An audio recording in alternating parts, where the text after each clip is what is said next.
Hello दोस्तों, नमस्कार, जय हिंद। स्वागत है आपका अपने यूट्यूब चैनल में इस माध्यम में। आशा करता हूँ आप एकदम बढ़िया होंगे और अपनी पढ़ाई को अच्छे तरीके से कर रहे होंगे। तो दोस्तों, जैसा कि हम पॉलिटी को अपना करते हुए आ रहे हैं और हमने कल करा था हमने उच्च न्यायालय यानी कि हाई कोर्ट। ठीक है, हाई कोर्ट को हमने बिल्कुल विस्तार से देखा था। अगर आपने हमारी जो पिछली क्लास है वो नहीं देखी है तो दोस्तों उस क्लास को देख लेना, बहुत ही महत्वपूर्ण क्लास है। आज हम उसी सीरीज को आगे करते हुए आज हम करेंगे अधीनस्थ न्यायालय यानी कि सबऑर्डिनेट कोर्ट। ठीक है, तो बिना किसी देरी के हम करेंगे अपनी क्लास को स्टार्ट। और दोस्तों, आप साथ में कॉपी पेन लेकर के नहीं बैठे हैं, साथ में कॉपी पेन लेकर के बैठना। ये थ्योरी क्लास हो, साथ में नोट करते हुए चलना। ठीक है, आज हम देखेंगे इसमें जो है हमारा ये अधीनस्थ न्यायालय, ठीक है, यानी कि सबऑर्डिनेट कोर्ट। ये हमारे भाग 6 के अंतर्गत आते हैं और ये अनुच्छेद 233 से 237 के अंतर्गत आते हैं। ठीक है दोस्तों, क्लास को पूरी देखना। 7 से मतलब जो है 7 से 8 मिनट का हमारा टॉपिक होगा ये। ठीक है, छोटा टॉपिक है इसलिए इसको हम अलग कर रहे हैं। ठीक है, इसमें जो है हमारा इसमें राज्य प्रावधान जो है अलग अलग होते हैं। ठीक है, प्रत्येक राज्य के जो प्रावधान होंगे इसमें अलग अलग होंगे। ये नहीं कि सभी राज्यों का जो इसमें एक हो जाएगा। प्रत्येक राज्य के जो अधीनस्थ न्यायालय होंगे वो अलग अलग होंगे। ठीक है, इसमें हमारा आता है जिला एवं सत्र न्यायालय। ठीक है, ये जो है जिले के सबसे बड़े न्यायालय होते हैं। जो हमारे जिला और सत्र न्यायालय होते हैं ये हमारे जो है जिले के जो है सबसे बड़े न्यायालय होते हैं। ठीक है, आगे देखेंगे हमारा इसमें अगले टॉपिक हमारा जो अगला पॉइंट है यह आता है इसमें कि जिला न्यायालय में जिला न्यायाधीश जो होता है और यह इसका सबसे बड़ा पद होता है। जो जिला न्यायालय में जो होगा हमारा जिला न्यायाधीश होगा। ठीक है, वो जो हमारे जिला न्यायालय का वो प्रमुख होगा। ठीक है, मुख्य होगा। ठीक है, और जो उसका पद जो होगा उस न्यायालय में जो है सबसे बड़ा उसका वो पद होगा। ठीक है, यह दीवानी मामलों की सुनवाई करता है। और ठीक है, आगे देखेंगे हमारा सत्र न्यायालय में सत्र न्यायाधीश होता है। जैसे कि हमारे जिला न्यायालय में जिला न्यायाधीश होता है और ये हमारा सत्र न्यायालय जो हमारा सत्र न्यायालय होगा उसमें जो है सत्र न्यायाधीश होगा और ये आपराधिक मामलों की सुनवाई करता है। जो सत्र न्यायाधीश होगा हमसे यहाँ तो क्वेश्चन पूछ लेता है कि आपराधिक मामलों की सुनवाई जो है किस न्यायालय के अंतर्गत आती है और जो दीवानी मामलों की सुनवाई है वो किस न्यायालय के अंतर्गत आती है। ठीक है, तो यहाँ से जो सत्र न्यायालय जो होगा हमारा सत्र न्यायाधीश जो होगा वो आपराधिक मामलों की सुनवाई करता है। ठीक है, अगला पॉइंट है हमारा ये दोनों पद जो है एक ही न्यायाधीश पर भी हो सकते हैं। यानी कि जो हमारे जो दो पद है, ठीक है, जिला न्यायाधीश का और जो हमारा सत्र न्यायाधीश का, ये दोनों पद जो है एक ही व्यक्ति पर भी हो सकते हैं। ठीक है, आगे देखेंगे हम अगला हमारा जो अगला आर्टिकल आया था हमारा जो आर्टिकल हो जाएगा हमारा 233। ठीक है, हमने 232 तक हमने पूरा कर लिया था। ठीक है, अब हमारे देखेंगे आर्टिकल 233। इसमें है कि जिला न्यायाधीश की नियुक्ति, जिला न्यायाधीश की इसमें नियुक्ति देखेंगे कि इस प्रकार से होगी और कौन जो है इनकी नियुक्तियों को कर सकता है। ठीक है, तो इसमें हमारा पहला पॉइंट है कि इसकी नियुक्ति राज्यपाल के द्वारा की जाती है हाई कोर्ट के परामर्श पर। जो हमारे जिला न्यायाधीश की नियुक्ति होगी और जो सत्र न्यायाधीश की नियुक्ति होगी वो हमारी जो नियुक्ति होगी राज्यपाल के द्वारा होगी और राज्यपाल जो नियुक्ति करेंगे हमारे वो हाई कोर्ट के परामर्श पर करेंगे। ठीक है, अगला पॉइंट देखेंगे इसमें अन्य न्यायाधीशों की नियुक्ति राज्यपाल के द्वारा जो है राज्य लोक सेवा आयोग की सिफारिश पर होगी। जो मान लो जो जिला न्यायाधीश की नियुक्ति जो होगा हमारा उसकी नियुक्ति जो होगी वो राज्यपाल करेंगे लेकिन हाईकोर्ट के परामर्श पर करेंगे। और जो उसके अंदर अन्य न्यायाधीश होंगे उसकी नियुक्ति तो राज्यपाल करेंगे लेकिन उसमें जो है हाईकोर्ट के परामर्श पर नहीं करेंगे, लोक सेवा आयोग की सिफारिश पर करेंगे।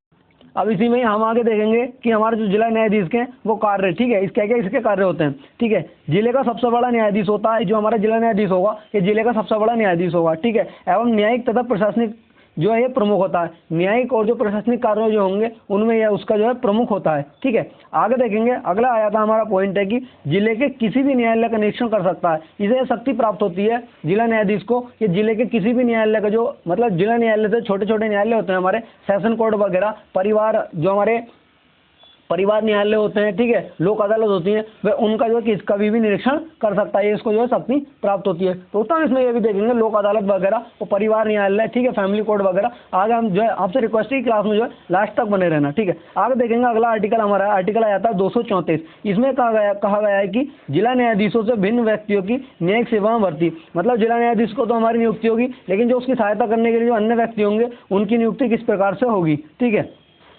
ठीक है, तो इसमें हमारा जो पहला इसमें पॉइंट दे रखा है कि किसी राज्य की न्यायिक सेवा में जिला न्यायाधीशों से भिन्न व्यक्ति की नियुक्ति उस राज्य के राज्यपाल द्वारा राज्य लोक सेवा आयोग और ऐसे राज्य के संबंध में अधिकारिता का प्रयोग करने वाले उच्च न्यायालय से परामर्श के पश्चात उस निमित्त उसके द्वारा बनाए गए नियमों के अनुसार की जाएगी। यानी कि जो उनकी नियुक्ति होगी वह राज्यपाल के द्वारा होगी लेकिन इसमें नियुक्ति जो करेंगे राज्यपाल स्वयं नियुक्ति ना करके इसमें जो है राज्य लोक सेवा जो उस राज्य का राज्य लोक सेवा आयोग होगा उसके परामर्श से तथा जो संबंधित राज्य की अधिकारिता जो हमारे उच्च न्यायालय के जो उच्च न्यायालय के अधिकारिता के अंतर्गत आते हैं उससे परामर्श लेने के बाद राज्यपाल जो इनकी नियुक्ति करेंगे। ठीक है, आगे देखेंगे अगला आर्टिकल आ जाता है हमारा आर्टिकल 235। इसमें कहा गया है कि अधीनस्थ न्यायालयों पर जो है नियंत्रण, यानी कि अधीनस्थ न्यायालयों पर जो नियंत्रण किसका होगा और किस प्रकार से उसके नियंत्रण में ये रहेंगे। ठीक है, तो इसमें हमारा पॉइंट है कि जिला न्यायालयों और उनके अधीनस्थ न्यायालयों पर नियंत्रण जिसके अंतर्गत राज्य की न्यायिक सेवा के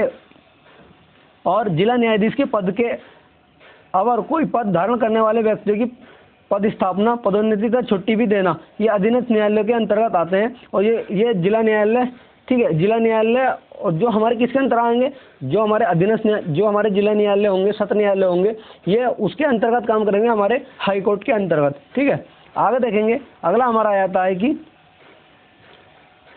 किंतु इस अनुच्छेद की किसी बात का यह अर्थ नहीं लगाया जाएगा कि वह ऐसे किसी व्यक्ति से अपील का कोई अधिकार छीनता है जो उसे अपनी सेवा की शर्तों को विनियमित करने वाली विधि के अधीन प्राप्त है, या उच्च न्यायालय को उसके साथ ऐसी विधि के अधीन विहित उसकी सेवा की शर्तों के अनुसार ही व्यवहार करने के अलावा अन्य ढंग से व्यवहार करने के लिए प्राधिकृत करता है। यानी कि यह उसकी जो अपील करने की शक्ति होगी उसको नहीं छीन सकते। ठीक है, आगे देखेंगे अगला हमारा आर्टिकल आया था आर्टिकल 237। इसमें कहा गया है कि राज्यपाल सार्वजनिक अधिसूचना जारी करके यह निर्देश दे सकता है कि मजिस्ट्रेटों पर कुछ प्रावधान लागू होंगे। यानी कि आर्टिकल 237 के तहत जो है राज्यपाल हमारे राज्यपाल जो होंगे वह मजिस्ट्रेट जो होते हैं हमारे उनकी नियुक्ति कर सकते हैं और उन पर जो अधिसूचना जारी कर सकते हैं मजिस्ट्रेटों के लिए। ठीक है, इसमें हमारा पॉइंट दे रखा है कि राज्यपाल ऐसी अधिसूचना जारी करके मजिस्ट्रेटों को न्यायिक सेवा में शामिल कर सकता है। जो हमारे मजिस्ट्रेट होंगे उन पर जो है, जैसे मान लो परिवार न्यायालय हो गया, हमारा लोक अदालत हो गया, तो इनका भार जो है उन पर रख सकता है। ठीक है, आगे देखेंगे मजिस्ट्रेटों को अनुच्छेद 234 के तहत नियुक्त किया जाएगा। यानी कि जो उनकी नियुक्ति होगी आर्टिकल 234 के तहत जो उनकी नियुक्ति राज्यपाल के द्वारा मजिस्ट्रेटों की नियुक्ति होगी। ठीक है, आगे देखेंगे अगला हमारा पॉइंट आ जाता है इसमें मजिस्ट्रेटों पर अनुच्छेद 235 के तहत उच्च न्यायालय का नियंत्रण होगा। यानी कि जो मजिस्ट्रेटों पर जो नियंत्रण होगा वह उच्च न्यायालयों का नियंत्रण उनके ऊपर होगा जो मजिस्ट्रेट होंगे। ठीक है, और किस आर्टिकल के अंतर्गत आएगा, यह आर्टिकल 235 के अंतर्गत इसमें आएगा। ठीक है, अगला हमारा पॉइंट है कि राज्यपाल मजिस्ट्रेटों को जिला न्यायाधीश के रूप में नियुक्त कर सकता है। जो हमारे मजिस्ट्रेट होते हैं, ठीक है, और अभी मैंने बताया आपको इनकी नियुक्ति जो राज्यपाल के द्वारा होती है, लेकिन राज्यपाल इनको जो है डिस्ट्रिक्ट कोर्ट यानी जिला न्यायाधीश के जो हमारे डिस्ट्रिक्ट जज होते हैं ना, ठीक है, जिला न्यायाधीश, तो उसके रूप में भी मजिस्ट्रेटों की नियुक्ति राज्यपाल के द्वारा की जा सकती है। ठीक है, अगला आ जाता है हमारा सत्र न्यायाधीश। ठीक है, सत्र न्यायाधीश जो होता है किसी भी आपराधिक मामले को सुन सकता है हमारा सत्र न्यायाधीश, और जो हमारा दीवानी मामले होते हैं वो हमारा जिला न्यायाधीश सुनता है। ठीक है, और जो हमारा सत्र न्यायाधीश होता है ये आजीवन कारावास एवं मृत्युदंड की सजा भी दे सकता है। ठीक है, आगे देखेंगे दोस्तों हम इसमें जो है ये हमारा जो सत्र न्यायालय वगैरह है इनको इसलिए पढ़ना है क्योंकि हम जो कर रहे हैं यूपीएसआई ओरिएंटेड क्लास कर रहे हैं। ठीक है, तो यूपीएसआई में बिल्कुल डीप तरीके से हमारे पूछी जाती है। बाकी किसी भी एग्जाम्स में जिसमें हमारे पॉलिटी पूछी जाती है आप इस क्लास को ले सकते हैं। ठीक है, और आगे देखेंगे इसमें इसके फैसलों के खिलाफ जो है हाई कोर्ट में अपील की जा सकती है। यानी जो हमारा सत्र न्यायाधीश होगा इसके जो फैसले हैं इनके खिलाफ जो अपील है वो हाई कोर्ट में इसकी अपील को कर सकते हैं हम। ठीक है, यानी कि मान लो इसने कोई गलत फैसला सुना दिया तो उसको लेकर के हम हाई कोर्ट में जा सकते हैं। ठीक है, आगे देखेंगे मुख्य न्यायिक दंडाधिकारी, यानी इसको हम जो है सीजीएम भी कहते हैं। जैसे सीजीएम होता है ना हमारा, ये हमारा मुख्य न्यायिक दंडाधिकारी ही होता है। ठीक है, ये 7 वर्ष तक की सजा को जो हमारा सीजीएम होगा ये 7 वर्ष तक की सजा दे सकता है, इससे ऊपर की सजा ये नहीं दे सकता। ठीक है, आगे आता है हमारा न्यायिक दंडाधिकारी। न्यायिक दंडाधिकारी जो होगा ये 3 वर्ष तक की सजा के मामले सुन सकता है। यानी कि जो 3 वर्ष तक की सजा के मामले होंगे उनको जो है हमारा न्यायिक दंडाधिकारी सुन सकता है। जो इससे ऊपर की सजा के मामले होंगे वो मुख्य न्यायिक दंडाधिकारी के पास होंगे, यानी 7 वर्ष तक के सुनेगा। ठीक है, अब जो 7 वर्ष से ऊपर तक के होंगे वो हमारा सत्र न्यायाधीश सुनेगा। ठीक है, आगे देखेंगे अगला आ जाता है हमारा लोक अदालत, यानी कि लोक अदालतें। ठीक है, इसमें हम देखेंगे लोक अदालतें। ठीक है, इसमें हमारा संविधान में इनका उल्लेख नहीं है। जो हमारी लोक अदालतें हैं इनका जो संविधान में उल्लेख नहीं हुआ, यानी फिर संविधान में उल्लेख नहीं हुआ तो किस तरीके से फिर इनका उल्लेख किया है, ये एक अधिनियम बना करके इनका उल्लेख किया जाएगा। ठीक है, इन्हें जो है विधिक सेवा प्राधिकरण अधिनियम 1987 के द्वारा स्थापित किया गया था। यानी संविधान ये हमारी जो हमारी लोक अदालतें हैं ये संवैधानिक संस्था नहीं है। ठीक है, संवैधानिक संस्था मैंने आपको बताया कि वो होती है जिनका जो संविधान के अंदर वर्णन किया गया हो। ठीक है, आगे देखेंगे अगला पॉइंट है हमारा, इसमें एक मुख्य न्यायाधीश तथा 2 अन्य न्यायाधीश होते हैं लोक अदालत के अंदर। ठीक है, आगे देखेंगे अगला हमारा पॉइंट है इसमें कि मुख्य न्यायाधीश किसी भी कोर्ट का सेवानिवृत्त न्यायाधीश होता है। जो हमारा लोक अदालत के अंदर जो मुख्य न्यायाधीश होगा वो किसी भी कोर्ट का हमारा सेवानिवृत्त न्यायाधीश हो सकता है, ठीक है। और जो दो अन्य जो इसके साथ में दो अन्य न्यायाधीश होंगे वो उसमें से एक वकील तथा एक सामाजिक कार्यकर्ता होगा, ठीक है। इन तीन को मिला करके लोक अदालत हमारी बनेगी, ठीक। आगे देखेंगे हमारे लोक अदालत के कार्य, यानी लोक अदालत के अंतर्गत जो हमारी लोक अदालत होगी इसके अंतर्गत जो क्या क्या कार्य होते हैं, ठीक है। इसमें हमारा पहला पॉइंट है ये आपसी समझौता कराना होता है। इसका पहला कार्य है ये जो है आपसी समझौता कराता है, ठीक है। लोक अदालत ये दीवानी मामलों को सुन सकता है,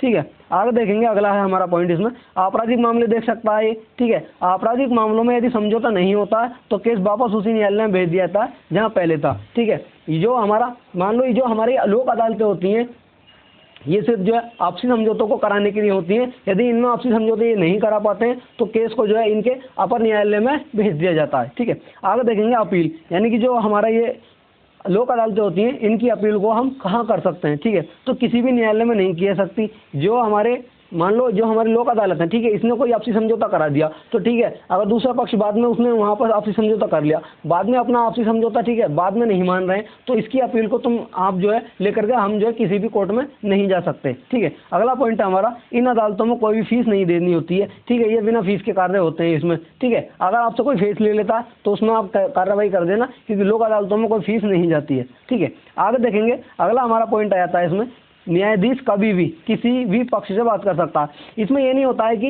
दोनों पक्ष मान लो आए और दोनों पक्षों को एक साथ बैठ करके बातें होंगी। इसमें न्यायाधीश को स्वतंत्रता मिली होती है। न्यायाधीश किसी भी पक्ष से कभी भी बात कर सकता है। ये नहीं है कि दोनों पक्षों को एक साथ बैठा करके दोनों की तभी बात होगी, बस कभी भी किसी से भी बात कर सकता है, ठीक है। आगे देखेंगे हमारा परिवार न्यायालय यानी कि फैमिली कोर्ट, ठीक है। इसमें हमारा पॉइंट ये आएगी इन न्यायालयों की स्थापना परिवार न्यायालय अधिनियम 1984 के द्वारा हुई थी। यानी कि संविधान में भी हमारा जो परिवार न्यायालय इसकी जो है चर्चा नहीं हुई है, यानी ये हमारी एक संवैधानिक संस्था नहीं है। दोस्तों हमसे क्वेश्चन पूछ लेता है कि कौन सी हमारी संवैधानिक संस्था है और कौन सी संवैधानिक संस्था नहीं है। अगर आपने बिल्कुल डीप तरीके से पढ़ा तो आप इनके आंसर दे सकते हैं, अगर आपने डीप तरीके से नहीं पढ़ा तो आप आंसर नहीं दे पाएंगे, ठीक है। तभी मैं आपसे कह रहा हूँ दोस्तों इनको जो साथ में नोट करते हुए चलना, ठीक है। इसकी जो स्थापना हुई थी परिवार न्यायालय अधिनियम 1984 के द्वारा इसकी स्थापना की गई थी। अगला पॉइंट है हमारा राज्य सरकार उच्च न्यायालयों से उचित परामर्श पर 10 लाख की आबादी पर एक न्यायालय बनाती है। यानी कि जो हमारा राज्य सरकार होगी वो उच्च न्यायालयों से परामर्श लेने के बाद में, यानी कि हाई कोर्ट से परामर्श लेने के बाद में